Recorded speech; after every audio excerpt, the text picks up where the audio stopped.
Good morning and welcome back to another Travels of Red Rover. I'm Shawn. And I'm Corinne. And what are we going to be doing for the next week or so? We are in the Mojave National Preserve in California. We're doing some overlanding in the van, exploring some neat back roads and finding nice dispersed camping spots. And it should be a lot of fun. The roads in the Mojave National Preserve are kind of perfect for van travel. They're technical enough that it makes the driving interesting, but not so bad that I'm very worried about the van. So we should have a good time over the next few days. We'll show you some of our highlights, and we may get in some photography as well if we find some scenic locations. And some incredible campgrounds. So Corinne's warming herself by the fire. It's a beautiful evening. The sun is going down, as you can see up in the corner there. We're actually out in the Mojave Preserve in our van. It's just coming up on sunset. Had a lovely day driving down to get here. And we're going to spend about a week hanging around in the preserve. Corinne decided to buy this fire can and the reflector for our Jeep trips. And we like it so much from our Jeep trips that we've started to use it and bring it with us when we go out in the van. It is a terrific size for just the two of us. Packs away real tiny and doesn't use a whole lot of propane. The shield really makes it nice for evenings where we've got a bit of a breeze. Not to mention the fact that the fire looks really pretty reflecting off it.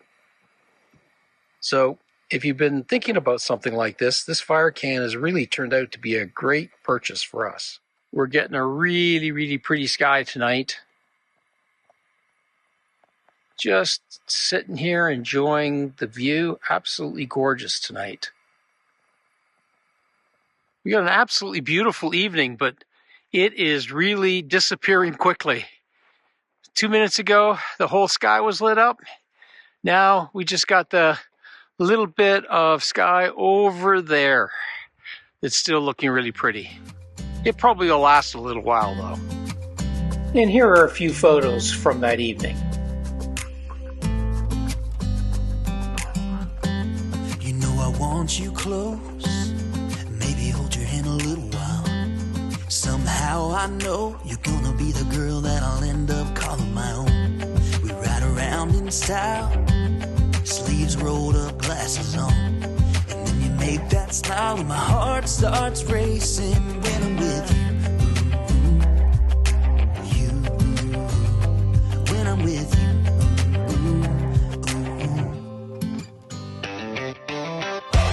Can't get enough of this, being with you, it's like never-ending sunshine. Feels like everything stops for a while when we look into each other's eyes. How could I ever let you go now? We were up bright and early the next morning to head out. This is the 2-track that went into our little campground, which was fantastic. And we're looking for new adventures. Which way do I go? I think I go this way. Yep.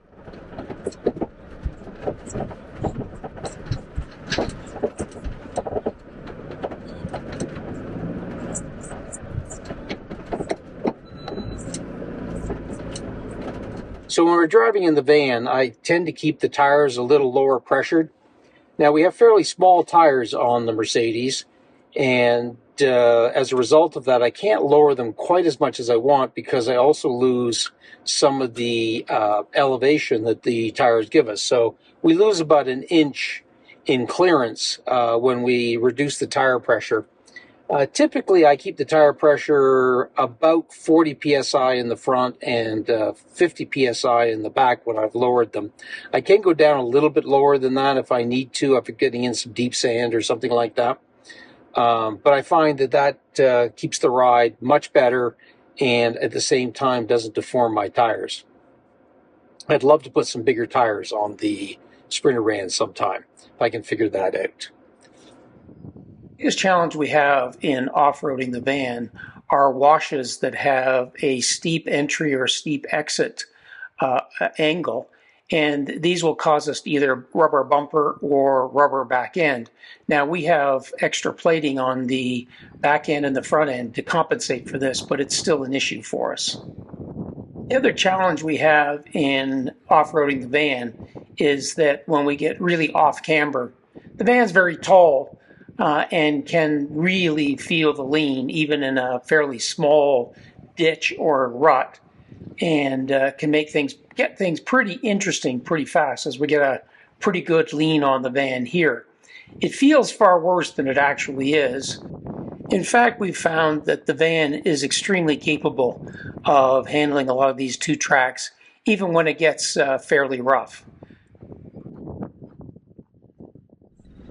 However, by far the worst roads to travel on are these washboard roads. Really feel like my brain's about to be shook out of my head. Here we're stopping at the first dispersed campground that we came across. It's actually not too far away from Hole in the Wall, which is the main campground.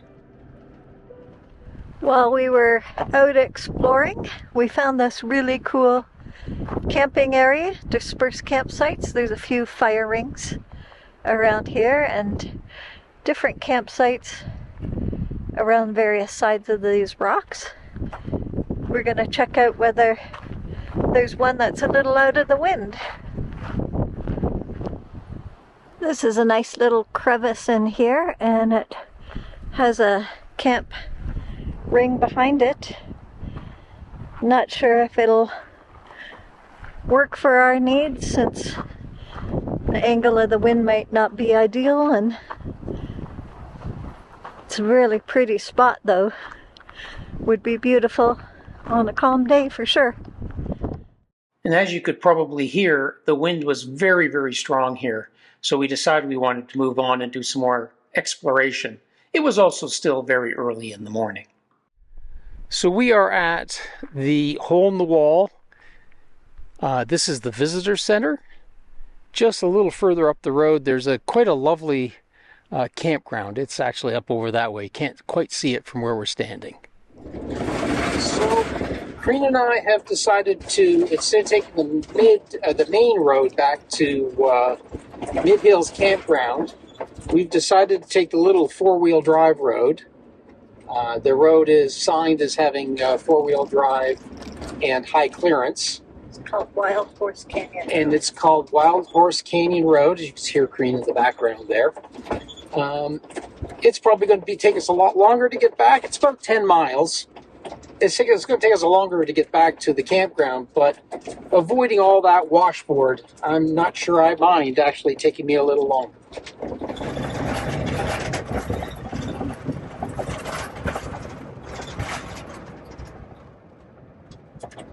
This is the Dead Horse Canyon Road, starting from Hole in the Wall and working our way up towards the Mid Hills Campground.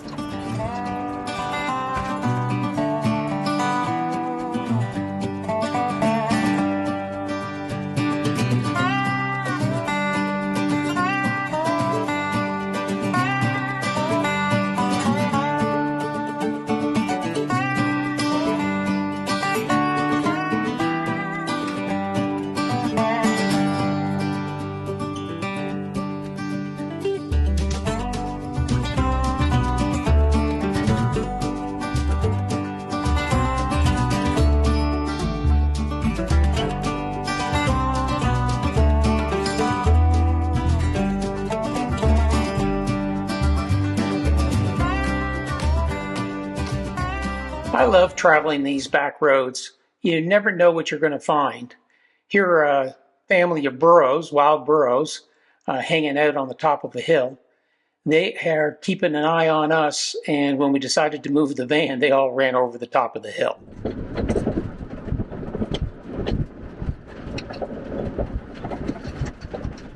So far the road has been actually quite easy to traverse.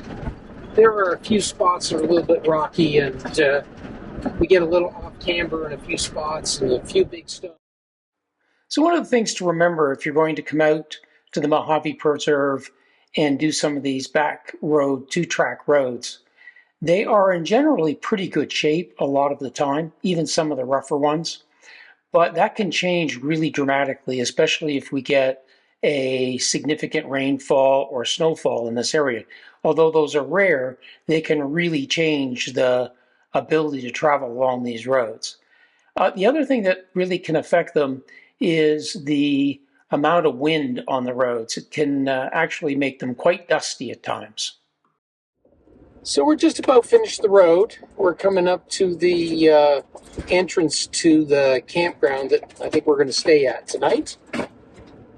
We're not going to do any boondocking tonight because I think it's going to continue to be quite windy, and we want to hide in the trees in this campground here, so that'll make it a little nicer for us. Road. Other than the washboard, the road was actually quite a lot of fun. It's not very technical. It's probably on a scale of 0 to 10, where 0's pavement. It's probably about a number 2. Certainly not any more than that. Really no obstacles on the road as of the end of December 2024. It's very straightforward in terms of getting out here and getting on. And I'm just turning into the Mid Hills Campground Road. It's just at the top of this little hill here. It's pretty straightforward once you get in here.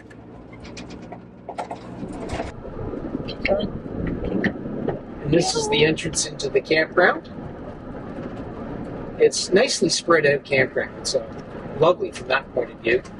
There are trash cans and some picnic tables at each of the sites, and periodically there are pit toilets.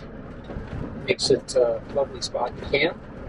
It's not very popular today, although I suspect that we're going to find that all the people that are camping up in the trees just a little ahead of us here. What makes this campground so attractive are these juniper trees. It really provides a bit of a wind block. And really on windy days, it's a much nicer place to camp. The campground is very well laid out and it's very dispersed. The camp spots or campsites are well separated. And it is one of our favorite camping sites in the Mojave Preserve. So here's our spot at Mid Hills Campground. Still a little bit breezy over here, but not as bad as being out in the front. At least we can set up and put our chairs and that up in these trees. Campground has some nice amenities. It's got some picnic tables. It actually has a fire ring and a nice level spot for the van, which is great. Hi folks, it's Corinne and Shawn again. We're up standing on a hill tonight. Hopefully we're going to get a beautiful shot or we're going to get blown off the top of the hill. One of those two things I think is going to happen tonight. There's a little band of clouds. We're hoping maybe a little bit of color, but we don't know. No, we really don't know. It's a real crapshoot tonight. If we get the same kind of color we got last night, which is not likely, it'll be absolutely spectacular. Otherwise, it's going to be just sort of your average Mojave Preserve shot, and even that will be nice. Well, not far from our campsite, there's quite a tall hill in the west, and we've climbed up this hill. You can see Shawn up there on the top. Set up our tripods and gear. The sun is setting to the southwest at the moment, so it'll be setting over in that direction. And we're taking a few pre-sunset shots. There's a cloud layer, so it's not very bright at the moment. And that's a lookout across the Mojave Preserve towards the northwest. And there's a interesting mountain ridge just here to our west. It's all in shadow now. And there's a couple little peaks over there that the sun's going down in between. So we'll hang in there regardless of the wind and see what kind of sunset and color we might get. We got about 20-minute wait or so.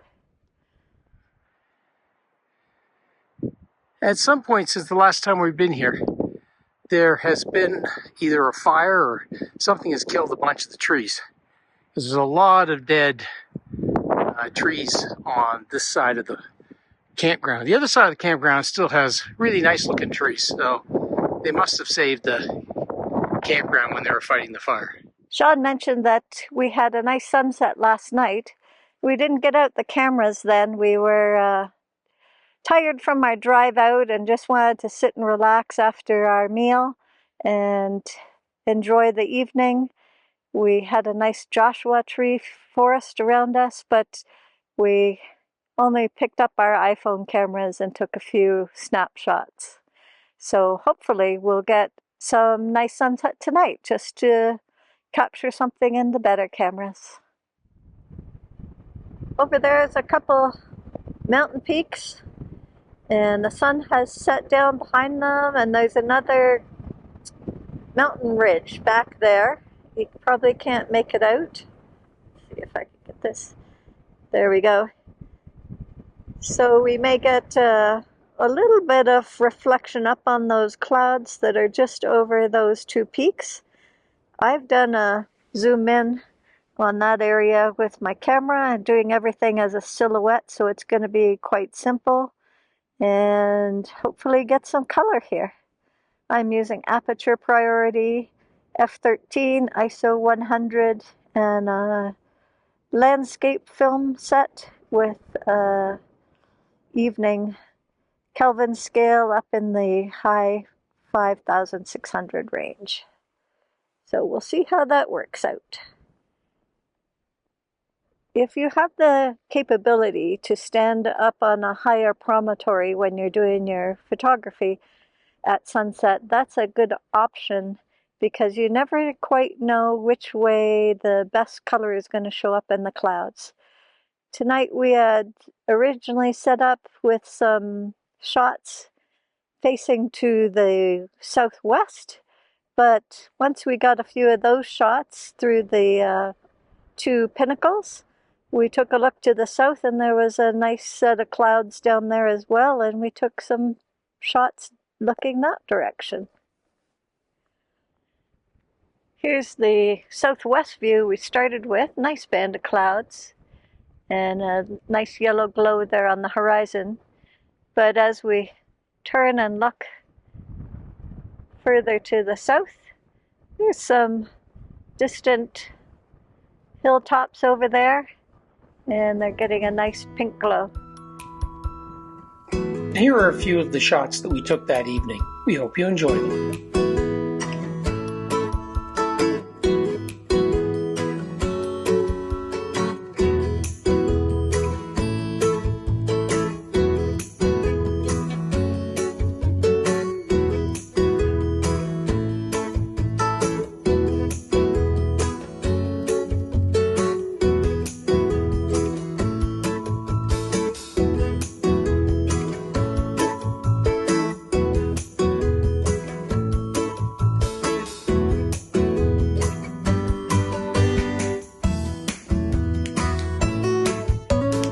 We also had an opportunity to build this 20-picture panorama.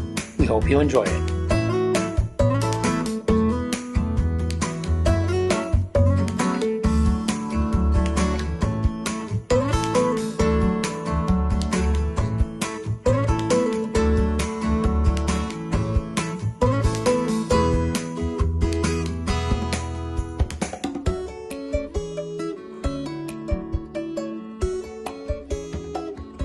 Well, Corinne, what did you think of the photography last night?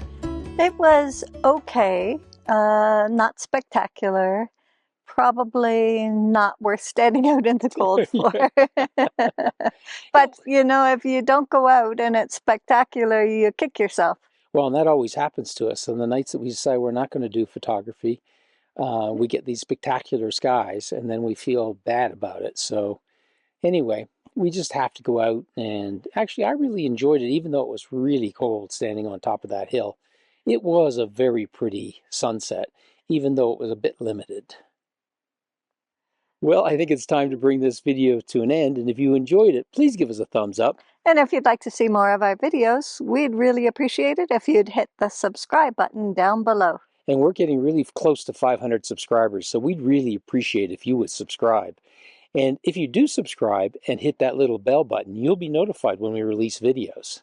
And we love your questions, comments, thoughts, ideas, so go ahead and put it in the comment section down below and we'll respond as soon as possible. And until next time, bye for now. Bye for now. We sure hope you will join us next week as we continue our travel through the Mojave Preserve. Until then, bye for now.